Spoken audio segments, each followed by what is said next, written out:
Bienvenidos a La Otra Aventura, un espacio dedicado al mundo de los libros.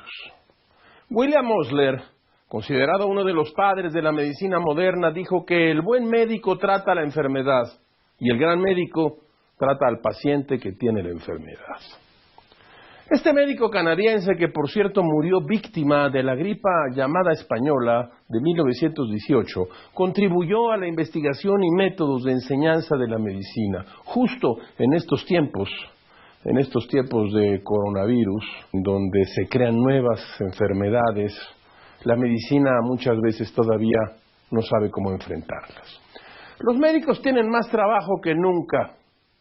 El mismo William Osler dijo, la medicina es una ciencia, es la ciencia de la incertidumbre y un arte de la probabilidad. Hoy hablaremos de médicos escritores o escritores médicos, hoy más que nunca. Los médicos que están en la línea más seria e importante para enfrentar la pandemia del coronavirus. Como todas las semanas les recuerdo que fue Adolfo Bioy Casares quien escribió que leer era la otra aventura y que la primera era probablemente la vida misma. Estamos pues en la otra aventura. Voltaire dijo que el arte de la medicina consiste en entretener al paciente mientras la naturaleza cura la enfermedad. Eso es lo que decía Voltaire. Entre los varios oficios y profesiones de algunos escritores se encuentran, y usted lo sabe muy bien, la medicina. No es de extrañar. El ejercicio de la medicina implica relacionarse permanentemente con la muerte, el dolor, la enfermedad, la soledad, la sexualidad, la locura, la incomprensión, pero también se relaciona con las consecuencias psicológicas de la enfermedad, tanto en el afectado como en sus seres queridos. Todas las manifestaciones humanas se potencian ante una enfermedad. Entre la vida y la muerte ocurren los temas sobre los que gira la literatura. Al final, la medicina se encarga de desentrañar los misterios del cuerpo humano y de la mente, y la literatura hace lo propio con los asuntos del alma. Son varios los escritores cuya profesión fue o ha sido la de ser médicos. Hoy vamos a platicar de algunos de ellos. Chekhov, Céline, Conan Doyle, Lobo Antunes, algunos médicos españoles y no pocos y buenos escritores y médicos mexicanos.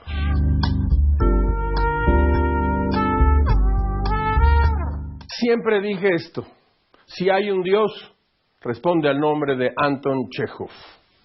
Empezó a escribir debido a los graves problemas económicos que sufría su familia. Escribía textos cortos y humorísticos que retrataban la vida en Rusia bajo el seudónimo de Antosha Yehompé.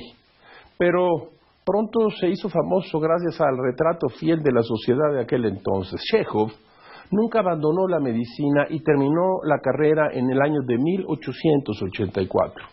Poco después empezó a colaborar en los periódicos más importantes de San Petersburgo y en 1887 ganó el premio Pushkin gracias a su libro de relatos al anochecer. Una vez el editor de Chekhov le propuso que dejara de ejercer la medicina y se dedicara completamente a la escritura. Pero, ¿qué creen que le respondió Chekhov? Escuchen ustedes. Dijo esto: la medicina es mi mujer legítima y la literatura mi amante. Cuando una me cansa, paso la noche con la otra. Ninguna de las dos pierde con mi infidelidad. Si no tuviera ocupaciones médicas, difícilmente podría dar mi libertad y mis pensamientos perdidos a la literatura. Aunque Chekhov es célebre por sus cuentos, escribió más de 150, y por sus obras de teatro, quizá la novela La Sala número 6 es la que mejor refleja su experiencia como médico.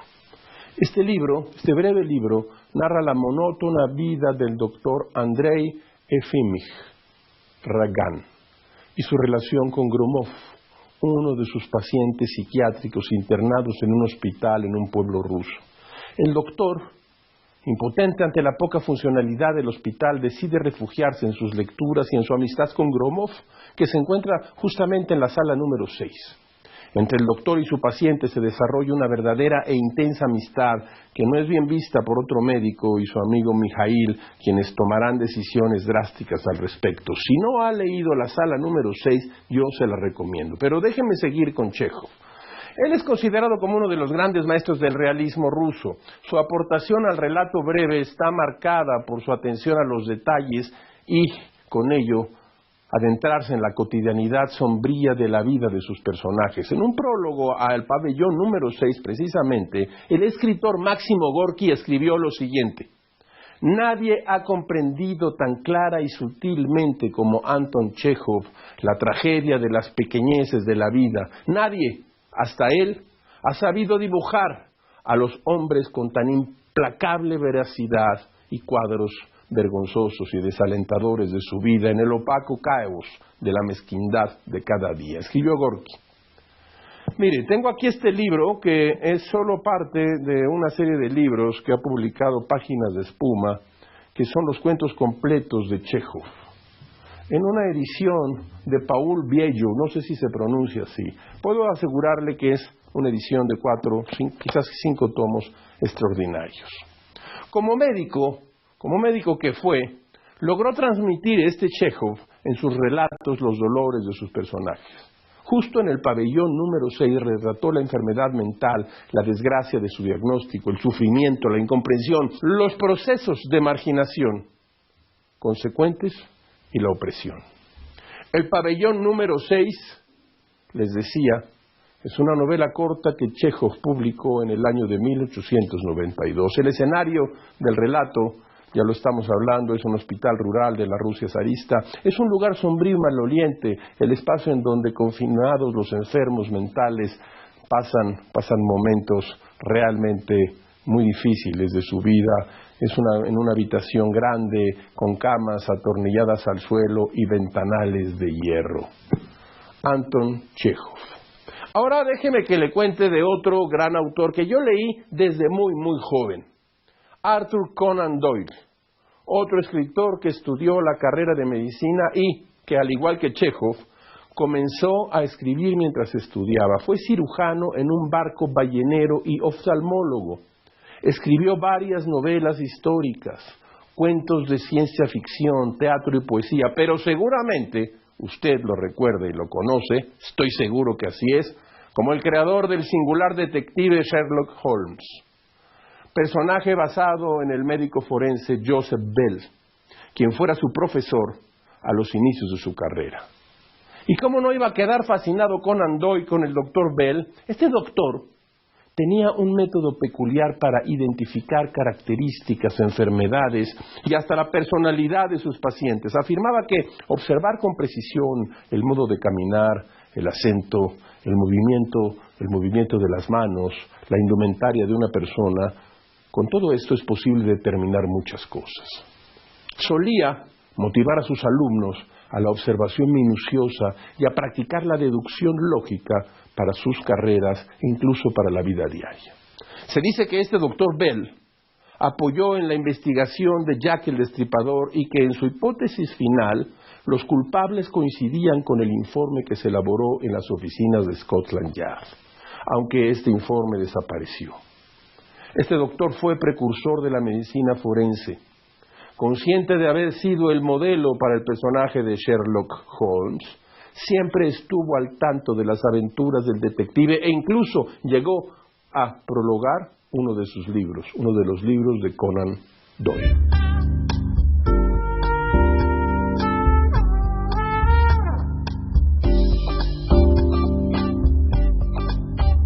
Historias de escritores y escritoras. Somerset Maugham escribió: la ciencia es el consuelo y la curación de nuestros males, porque solo ella nos enseña lo poco que importa todo y qué poca importancia tiene la vida con todos sus fracasos. Esto lo escribió Somerset Maugham. Desde su adolescencia, Maugham sabía que quería ser escritor. Sin embargo, su tío y tutor decidió enviarlo a la escuela de medicina en Londres. La vida de Maugham estuvo marcada por la orfandad. Su madre, Edith Maddie Snell, era tuberculosa y murió a los 41 años cuando Somerset tenía 8.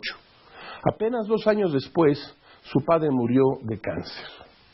Somerset Maugham es uno de los bestsellers más importantes que ha habido en la historia reciente de la literatura. Vivió más de 90 años. Era un homosexual que reprimió con humor sus inclinaciones naturales, su timidez y su tartamudeo lo convirtieron en un personaje muy celoso de su vida privada. Su sobrino y también escritor, Robin Maugham, escribió en su libro Somerset and the Old Mohams, es decir, todos los Mohams, que su tío era un hombre atormentado, obseso por la idea de la muerte. En una ocasión, cuenta Robin, Somerset le dijo que tenía mucho miedo de llamar a las puertas de la muerte y de recibir una respuesta. A pesar de su gran éxito literario con novelas como El velo pintado, El filo de la navaja o Servidumbre humana, Somerset Maugham renegó al final de sus días sobre su decisión de ser escritor. Y dijo esto: la literatura no me ha aportado otra cosa que miseria. Cualquiera que me haya conocido bien ha terminado odiándome. Toda mi existencia ha sido un fracaso. Eso es lo que se supone le habría dicho Somerset a su sobrino Robin en una de sus últimas confesiones antes de morir.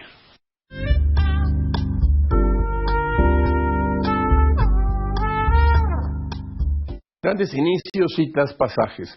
Hermann Koch es uno de los autores europeos contemporáneos más activos e interesantes. Ya como el escritor más reconocido de Holanda, Koch escribió Casa de verano con piscina, a manera de cierre de una trilogía donde expone los vicios y las virtudes de la burguesía europea, en medio de una sociedad complaciente y permisiva. El personaje principal de la última entrega de esta trilogía, de esta saga, es un médico de cabecera en Ámsterdam que tiene que soportar la pedantería y las humillaciones de un círculo de intelectuales cuando es invitado a pasar el verano con su familia en casa de un actor. Sin emitir juicios sobre esos personajes, Koch hace un retrato del lugar que el médico tiene en la sociedad y propone una discusión sobre la ética de trabajo de los doctores. Traemos aquí como los vagoneros de las letras, huyendo del coronavirus, el inicio de esta trama en donde se muestran los pensamientos de un médico que desdeña a sus pacientes y sus hábitos.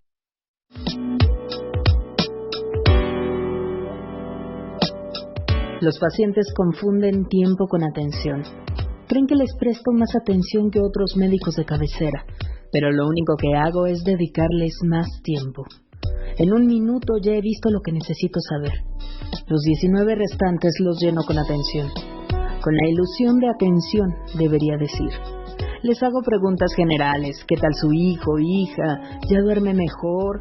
¿No come demasiado poco? Les pongo el estetoscopio en el pecho y después en la espalda. Les pido que respiren profundamente, que expulsen el aire poco a poco. En realidad, no escucho. Al menos intento no escuchar. Por dentro todos los cuerpos suenan igual. Lo primero que se oye es el latido del corazón, por supuesto. El corazón no sabe nada, se limita a latir. El corazón es la sala de máquinas. La sala de máquinas solamente mantiene el barco en movimiento, no marca el rumbo. Luego están los sonidos de las entrañas, los órganos. Un hígado sobrecargado gime y ruega que le den un día libre, solo uno. Un día en que pueda eliminar la suciedad más gorda. Ahora siempre tiene trabajo atrasado. Un hígado sobrecargado es como la cocina de un restaurante que nunca cierra.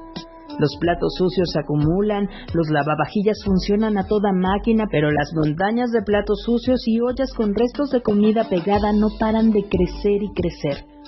El hígado sobrecargado espera ese día libre que nunca llega.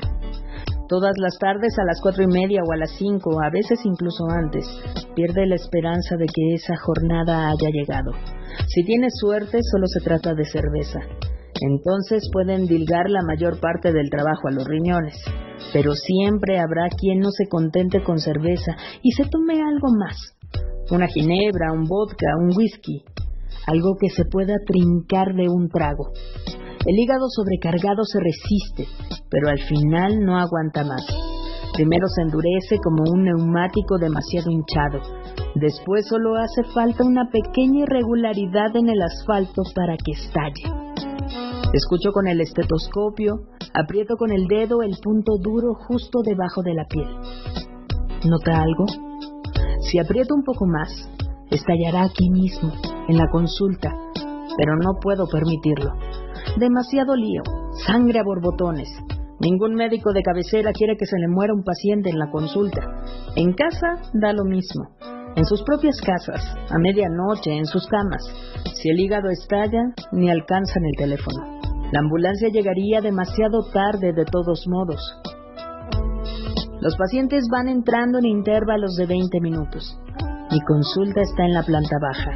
Vienen con muletas, en silla de ruedas. Algunos están demasiado gordos, otros sufren ahogos. En todo caso, no pueden subir escaleras. Una escalera significaría una muerte segura. A veces son imaginaciones suyas. Creen que si suben siquiera un peldaño les habrá llegado la hora. Estos son, con mucho, mayoría. La mayor parte de los pacientes no tienen nada. Gimen y se quejan. Se lamentan como si se enfrentasen al rostro de la muerte cada segundo del día. Se desploman con un suspiro en la silla delante de mi escritorio. Pero no tienen nada.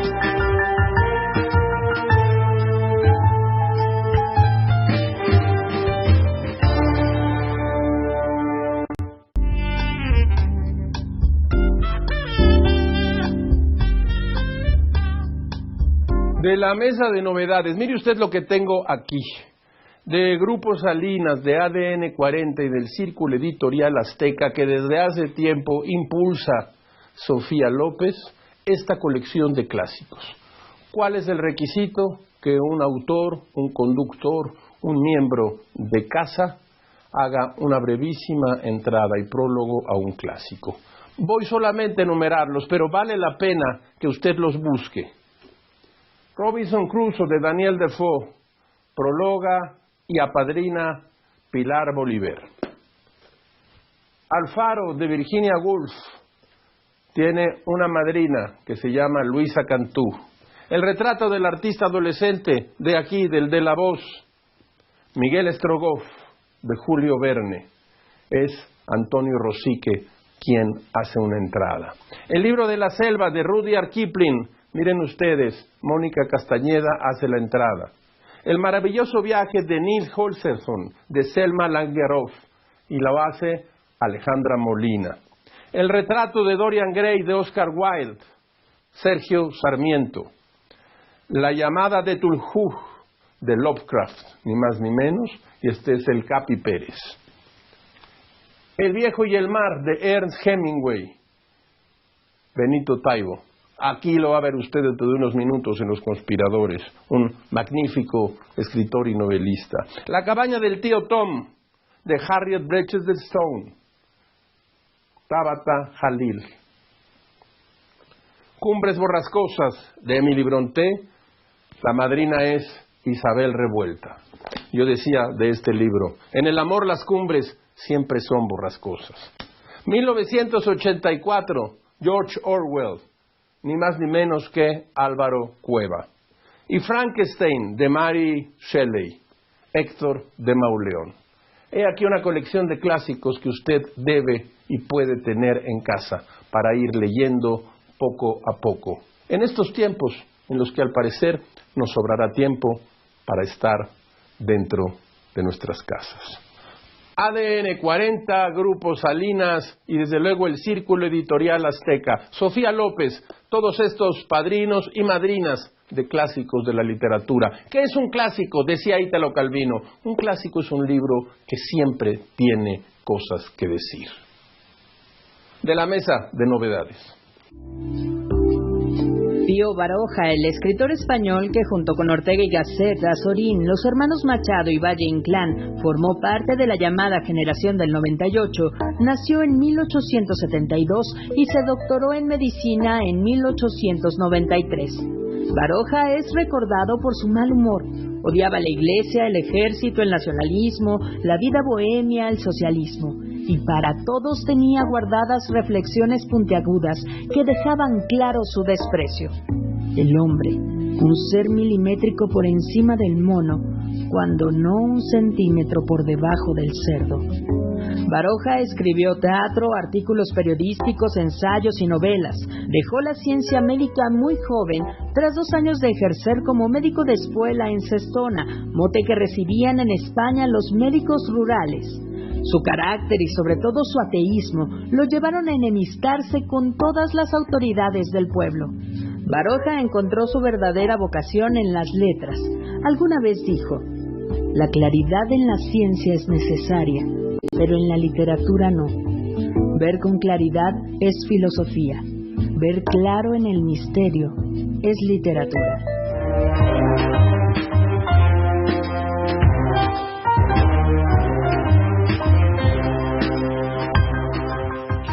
Louis Ferdinand Céline. Uno siempre busca sus libros, lo desafío. Vaya, busque un libro, no va a aparecer. No apareció El viaje al fondo de la noche y tuve que traerme este que era el que yo usaba cuando estudié letras francesas. Voyage au bout de la nuit. Céline, Louis Ferdinand Céline. Este médico y escritor francés ha sido considerado uno de los grandes renovadores del francés. Su novela central, Viaje al fondo de la noche, cuenta la historia de Ferdinand Barbanou, enrolado en un momento de locura en el ejército francés durante la Primera Guerra Mundial. Céline se dedicó a atender a gente pobre. Las opiniones antisemitas de Céline, antisemitas, sí, su proclividad al nazismo, sí, han impedido que este gran escritor sea reconocido por las grandes instituciones culturales francesas. Céline es autor también de una biografía sobre Semmelweis, el médico que descubrió la fiebre puerperal que le costaba la vida a las mujeres después del parto. Es un libro fantástico, breve, está en Alianza Editorial. Murió de un aneurisma cerebral en 1961. Un médico, un escritor, una tormenta, Céline. Antonio Lobo Antunes, psiquiatra y médico militar, abandonó la profesión para dedicarse a la literatura y el periodismo. Este prolífico autor ha sido candidato al Nobel y entre sus obras figuran El orden natural de las cosas, Buenas tardes a las cosas de aquí abajo, En el culo del mundo, Conocimiento del infierno, entre otros. La prosa hipnótica y surrealista de Lobo Antunes provocan que leer sus libros sea como una sesión de hipnosis de la que luego es difícil salir. Antonio Lobo Antunes es uno de los grandes escritores de nuestro tiempo.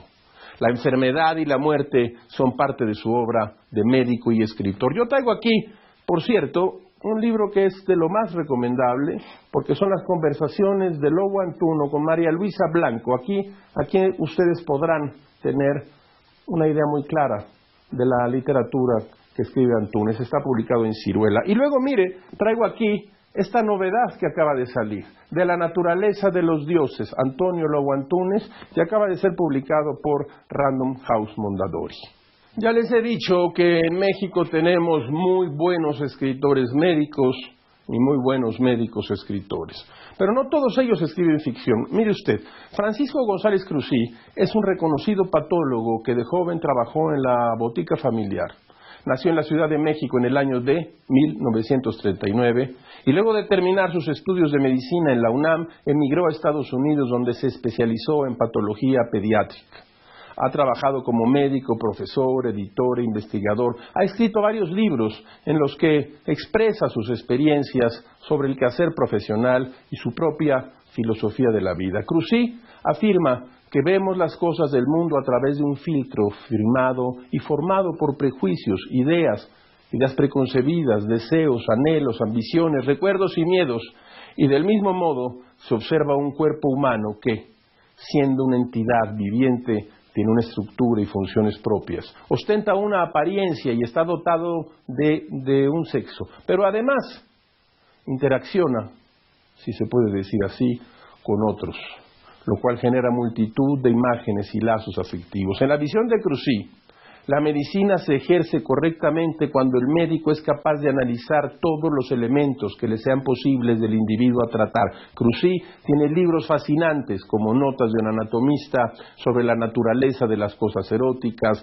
Los 5 sentidos, La fábrica del cuerpo. En sus libros, Cruzí tiene la habilidad de adentrarnos en el mundo de la medicina, de la vida y de la muerte, como quien se adentra en las páginas de una gran novela. Si ve alguno de sus libros por ahí, léalo, no se lo pierda, no se va a arrepentir. Yo encontré a la mano Remedios de antaño, episodios de la historia de la medicina, publicado por el Fondo de Cultura Económica. Es un súper libro. Pero tenemos muchos otros escritores muy buenos. Entre los más jóvenes, Jesús Ramírez Bermúdez es un conocido psiquiatra que se ha caracterizado por escribir magníficos libros. Este es Parapnesia, publicado por Sudamericana hace algún tiempo, y también tiene el breve diccionario del alma. Es un magnífico escritor. ¿Qué le digo a usted de Arnoldo Kraus? Desde hace mucho y desde hace muchos libros se ha puesto e impuesto como uno de los médicos escritores mexicanos notables. Y desde luego, nuestro gran neurólogo he dicho, Bruno Estañol, que tiene ya una obra muy importante. Yo aquí traigo de Cal de Arena, El teatro de la mente. Bruno Estañol.